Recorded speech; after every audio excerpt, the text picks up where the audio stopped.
दोस्तों नमस्कार, स्वागत है आप सभी का। एक बार फिर से चलिए जानते हैं बिहार की ताज़ा खबरों को। लेकिन उससे पहले अगर आपने अभी तक इस चैनल को सब्सक्राइब नहीं किया तो सब्सक्राइब कर लें, जिससे कि आपको बिहार की ताज़ा खबर रोजाना मिलती रहे। सबसे पहली खबर, बिहार के मुजफ्फरपुर में पिछले 12 दिसंबर को सुबह 9 बजे घर से निकली 23 साल की MBA की छात्रा यशी सिंह भगवानपुर चौक से अचानक गुम हो गई। 10 महीने के बाद भी पुलिस उसका सुराग ढूंढ नहीं पाई है। पता चला है कि उसे पहले मुजफ्फरपुर के रेड लाइट एरिया में एक घर में लेकर जाया गया और उसके बाद से उसका कोई ट्रेस नहीं है। अगली खबर, सोशल मीडिया पर जीतनराम मांझी ने मुख्यमंत्री नीतीश कुमार की खराब तबीयत को लेकर पोस्ट किया और इसके बाद गिरिराज सिंह ने उनके पोस्ट का समर्थन किया।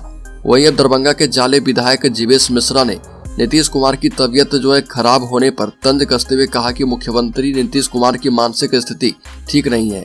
बिहार सरकार के पूर्व मंत्री जीवेश मिश्रा ने कहा कि बिहार के मुख्यमंत्री नीतीश कुमार की मानसिक स्थिति इस समय ठीक नहीं है। इस बात का परिचय उन्होंने कई बार सदन के अंदर और बाहर दिया है। अगली खबर, शिक्षक भर्ती परीक्षा को लेकर अहम नोटिस जारी। शिक्षक भर्ती के दूसरे चरण की परीक्षा 7 से 15 दिसंबर तक आयोजित की जाएगी और इस परीक्षा के लिए एडमिट कार्ड डाउनलोड करने की प्रक्रिया 2 दिसंबर से शुरू कर दी गई थी। अभ्यर्थी के द्वारा आयोग को सूचित किया गया है कि एडमिट कार्ड में अधिकतर अभ्यर्थियों का गलत फोटो दिखाई दे रहा।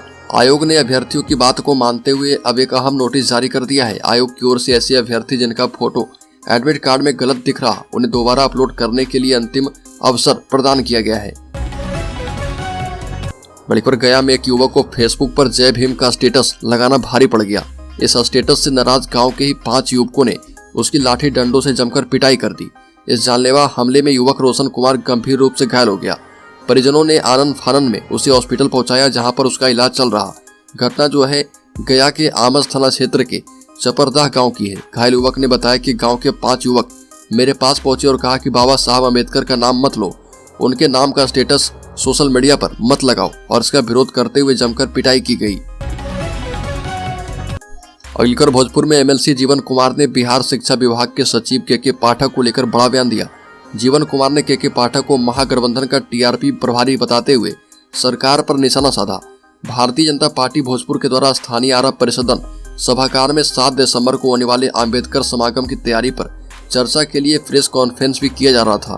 प्रेस वार्ता को संबोधित करते हुए MLC जीवन कुमार ने कहा कि के पाठक महागठबंधन के TRP प्रभारी बन गए और वो महागठबंधन के एजेंट बन चुके हैं। जीवन कुमार ने कहा कि जब मैंने के पाठक से कहा कि 1200 करोड़ का फंड शिक्षा विभाग में रखा हुआ है और मैंने कई स्कूलों का भ्रमण किया है जहां पर 80 लाख फंड है और 50 लाख फंड है और वहां पर 2 लाख का शौचालय नहीं है। अगली खबर, बिहार में पंचायत उपचुनाव की तिथि का ऐलान कर दिया गया है। 28 दिसंबर को वोट डाले जाएंगे। परिणाम 30 दिसंबर को आएगा। वोटिंग सुबह 7 बजे से शाम 5 बजे तक होगी। चुनावी तिथि ऐलान किए जाने के साथ ही संबंधित चुनावी क्षेत्र में आदर्श आचार संहिता लागू हो गई है। राज्य निर्वाचन आयोग के जारी अधिसूचना के मुताबिक 8 से 15 दिसंबर तक नामांकन पत्र दाखिल किया जाएगा। नामांकन पत्रों की जांच 16 से 18 दिसंबर तक किया जाएगा और प्रत्याशी 20 दिसंबर तक चुनावी दंगल से नाम वापस ले पाएंगे। 28 दिसंबर को वोटिंग होगी और 30 दिसंबर को वोटों की गिनती की जाएगी। मतगणना सुबह 8 बजे से शुरू होगी। बड़ी खबर, बिहार में लोकसभा का मंच सजने लगा है। हर जाति के नेता अपनी दावेदारी मजबूत करने में जुट गए। जातियों की रैली आयोजित करके अपना शक्ति प्रदर्शन कर रहे। वर्चस्व की ऐसी एक लड़ाई अब क्षेत्रीय सीटों के लिए शुरू हो गई है। पूर्व सांसद और बाहुबली नेता आनंद मोहन और रामा सिंह दोनों खुद को क्षत्रिय नेता साबित करना चाह रहे। रामा सिंह ने 4 दिसंबर को पटना में संकल्प महारैली का आयोजन किया था।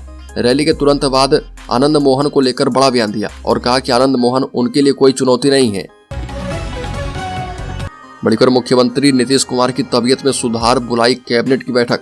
मुख्यमंत्री नीतीश कुमार की तबीयत ठीक हो गई है। पिछले 1 सप्ताह से बीमार चल रहे थे। वो सीजनल फ्लू की चपेट में थे। डॉक्टरों की सलाह पर आराम कर रहे थे। तबीयत ठीक होते ही कैबिनेट की अहम बैठक बुलाई है। मीटिंग में उप मुख्यमंत्री तेजस्वी यादव के अलावा राजद के और कांग्रेस कोटे के मंत्री शामिल होंगे। 5 राज्य के चुनाव परिणाम आने के बाद पुराने सचिवालय के कैबिनेट हॉल में सुबह 11:30 बजे से मीटिंग शुरू है। इस बैठक से नियोजित शिक्षकों की उम्मीदें बढ़ गई है। बड़ी खबर, भागलपुर जिले में स्मार्ट मीटर लगाने के काम में अब तेजी आएगी। स्मार्ट मीटर को लेकर कई इलाकों में इसका विरोध हो रहा था, लेकिन अब वह शांत हो गया है। अब नाथनगर, कहलगांव एवं विक्रमशिला महाविहार के पास वाले मोहल्ले में 15 दिसंबर से स्मार्ट मीटर लगेंगे। स्मार्ट मीटर लगा रही जीनस पावर के प्रोजेक्ट मैनेजर विकास कुमार सिंह ने कहा कि स्मार्ट मीटर लगाने पर अब कोई विरोध नहीं हो रहा। शहरी क्षेत्र में तिलका मांझी मुजाहिदपुर एवं अलीगंज क्षेत्र में काम चल रहा है। नाथनगर, कहलगांव एवं विक्रमशिला में 15 दिसंबर से काम शुरू होगा। जिले में 4,19,000 स्मार्ट मीटर लगने हैं और शहरी क्षेत्र में 82,000 स्मार्ट मीटर लगाने हैं। एक और बड़ी खबर की बात करें तो बिहार के इस जिले में करीब 600 शिक्षकों की जाएगी नौकरी, कभी भी आ सकता है नोटिस। भोजपुर जिले में विभाग के द्वारा पहले से बहाल 500 से ज्यादा अतिथि शिक्षकों को हटाया जाएगा। इसके लिए शिक्षा विभाग ने कवायद शुरू कर दी है। विभाग और एजेंसी के द्वारा कहां कितने शिक्षक बहाल किए गए हैं और उन्हें कब तक मानदेय का भुगतान मिला है, इसका तेजी से डेटा जुटाया जा रहा। मालूम हो कि जिले में शिक्षा विभाग के द्वारा बीपीएससी से शिक्षकों के योगदान देने के बाद सैकड़ों स्कूलों में अतिथि शिक्षकों की आवश्यकता ही खत्म हो गई है। राज्य मुख्यालय के निर्देश मिलने के बाद जिले में इन शिक्षकों की सूची बनाई जा रही है। बड़ी खबर, राज्य में एक क्लिक पर एसपी पढ़ पाएंगे अपने थानों की स्टेशन डायरी में दर्ज एंट्रियां। बिहार के सभी पुलिस थाने हाईटेक हो रही है। जिले की एसपी एक क्लिक से अपने क्षेत्र के सभी थानों की स्टेशन डायरी में क्या क्या दर्ज है जान पाएंगे। इसके अलावा थाने का कौन सा अधिकारी कहां ड्यूटी कर रहा, किस अपराधी को कब पकड़कर थाने लाया गया, इन सभी सवालों का जवाब ऑनलाइन दिख पाएगा। एडीजी मुख्यालय जितेंद्र सिंह गंगवार ने प्रेस कॉन्फ्रेंस करके जानकारी दी। जितेंद्र सिंह गंगवार ने बताया कि राज्य के सभी थानों में इसकी शुरुआत होगी। फिलहाल 5 दिसंबर से पटना के सभी जिलों में यह व्यवस्था शुरू कर दी जाएगी और राज्य के अन्य थानों में 15 दिसंबर तक ये व्यवस्था शुरू कर दी गई है। बड़ी खबर, राज्य में कॉलेज के छात्र ध्यान दें, 3 दिन तक अब्सेंट रहने पर मांगा जाएगा स्पष्टीकरण, एडमिशन भी हो सकता है कैंसल। जयप्रकाश विश्वविद्यालय के अंतर्गत आने वाले छपरा, सिवान एवं गोपालगंज के अंगीभूत एवं संबद्ध महाविद्यालय एवं स्नातकोत्तर विभाग में पढ़ने वाले विद्यार्थी लगातार 3 दिन अनुपस्थित रहेंगे तो उनकी परेशानी बढ़ने वाली है। ऐसे विद्यार्थी को चिन्हित करके महाविद्यालय प्रशासन जो है स्पष्टीकरण मांगेगा। स्पष्टीकरण का जवाब संतोषजनक नहीं होने पर उनका नाम काटकर पंजीयन रद्द कर दिया जाएगा। इतना ही नहीं, उसमें स्पष्ट रूप से निर्देश दिया गया है कि विश्वविद्यालय या फिर महाविद्यालय स्तर पर जो भी छात्र या छात्रा 3 दिन से अधिक अनधिकृत रूप से लगातार अनुपस्थित पाए जाते हैं उनसे स्पष्टीकरण प्राप्त करते हुए स्पष्टीकरण असंतोषजनक होने पर उनका नाम काटने, पंजीकरण रद्द करने की कार्रवाई की जाए। बड़ी खबर, लालू यादव ने 2024 के लिए तैयार किया मास्टर स्ट्रोक प्लान। 40 सीटों पर इस फॉर्मूले को अपनाएगी आरजेडी। बता दें कि अगले वर्ष होने वाले लोकसभा चुनाव को देखते हुए तमाम पार्टियां चुनावी मोड में हैं। 4 राज्य के विधानसभा चुनाव और उसके परिणाम को देखते हुए बिहार के सत्तारूढ़ दल अपनी रणनीति पर नए सिरे से मंथन कर रहे। राजद जहां एक और M22 से आगे निकलकर A to Z की पार्टी के रूप में खुद को स्थापित करने में जुटी है, वहीं अब पार्टी ने चुनाव में अपनी जमीन को और भी पुख्ता करने के लिए पार्टी की नीतियों और कार्यक्रम में काफी बदलाव किए हैं। राजद के आधिकारिक सूत्रों के मुताबिक पार्टी एक साथ कई मोर्चों पर अपने आप को मजबूत करने में जुटी है। बड़ी खबर, चिराग पासवान ने मुख्यमंत्री नीतीश कुमार की मानसिक हालत ठीक नहीं होने का किया दावा। बता दें कि चिराग पासवान ने उनका मेडिकल बुलेटिन जारी करने की मांग की और कहा कि वह किसी ताने या तंज के रूप में नहीं कह रहे, बल्कि मानते हैं कि यकीनन उनका स्वास्थ्य ठीक नहीं है। चिराग पासवान ने कहा कि नीतीश कुमार बिहार के मुख्यमंत्री हैं, उन पर पूरे प्रदेश की जिम्मेदारी है। चिराग पासवान ने आगे कहा कि वो मानते हैं कि नीतीश कुमार की मानसिक स्थिति ठीक नहीं है, उन्हें इलाज करने की आवश्यकता है, उनका उचित और अच्छे ढंग से इलाज होना ही चाहिए। बड़ी खबर, बिहार बोर्ड मैट्रिक इंटर परीक्षा की डेट शीट जारी।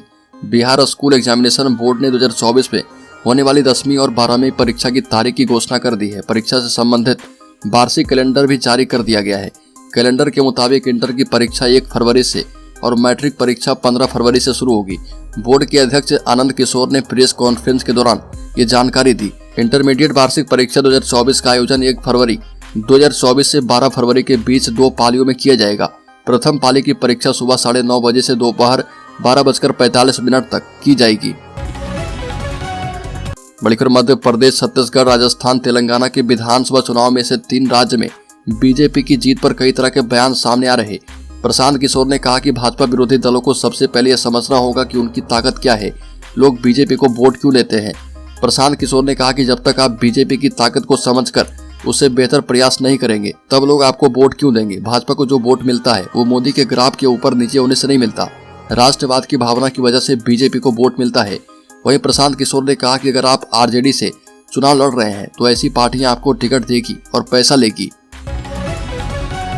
बड़ी खबर, नीतीश कुमार को सम्राट चौधरी का चैलेंज, कहा कि इस बार बिहार में खाता तो खोलकर दिखाइए।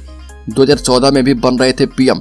3 राज्य मध्य प्रदेश, छत्तीसगढ़ और राजस्थान फतह करने के बाद बीजेपी काफी उत्साहित है। और बता दें कि सम्राट चौधरी ने मुख्यमंत्री नीतीश कुमार को सीधी चुनौती दी और तंज कसा है। कहा कि नीतीश कुमार के स्वस्थ होने की कामना करता हूं और नीतीश जी विशेष तौर पर स्वस्थ होकर आइए, हम लड़ेंगे। बीच बीच में उनको पीएम पद का कीड़ा काटते रहता है। 2014 में भी वो पीएम बन रहे थे और बिहार की जनता ने उनको 2 सीट दिया था। उन्होंने चुनौती देते हुए कहा कि इस बार नीतीश बाबू बिहार में खाता तो खोलकर दिखाएं। बड़ी खबर साइबर अपराध के मामले बिहार में बहुत तेजी से बढ़ते जा रहे। हर दिन साइबर अपराधी झांसा देकर लोगों से अलग अलग तरीकों के जरिए रुपए ठग रहे, लोगों को अपने जाल में फंसा रहे, जो पुलिस के लिए लगातार बड़ी चुनौती बनती जा रही है। हालांकि बिहार पुलिस लगातार साइबर अपराधी के ऊपर नकेल कसने का दावा कर रही है। पिछले 6 महीने में साइबर अपराध के 1800 FIR दर्ज हो चुके हैं। ये सारे केस तब दर्ज किए गए जब राज्य के अंदर जिला स्तर पर अलग से 44 साइबर थाना खोले गए। इनमें 4 साइबर थाना रेल जिलों में है। इन सभी साइबर थानों में आने वाले केस का रिव्यू आर्थिक अपराध इकाई करती है। बड़ी खबर बॉलीवुड के मशहूर सिंगर अरिजीत सिंह का कॉन्सर्ट पटना में 10 दिसंबर को होना था, लेकिन अब इसे पोस्टपोन कर दिया गया है। ऑर्गेनाइजर ने कहा कि उस दिन शहर में VVIP मूवमेंट होने के कारण कंसर्ट को अगले डेट के लिए रीशेड्यूल कर दिया गया है और जल्द ही नए डेट की अनाउंसमेंट कर दी जाएगी। ऐसी उम्मीद की जा रही है कि नया साल अरिजीत सिंह की जादुई आवाज के साथ पटना वासी मनाएंगे। बता दें कि पटना में 10 दिसंबर को बिहार सहित पूर्वी राज्य के विकास पर मंथन किया जाएगा और यह पूर्वी क्षेत्रीय परिषद की 26वीं बैठक होने वाली है।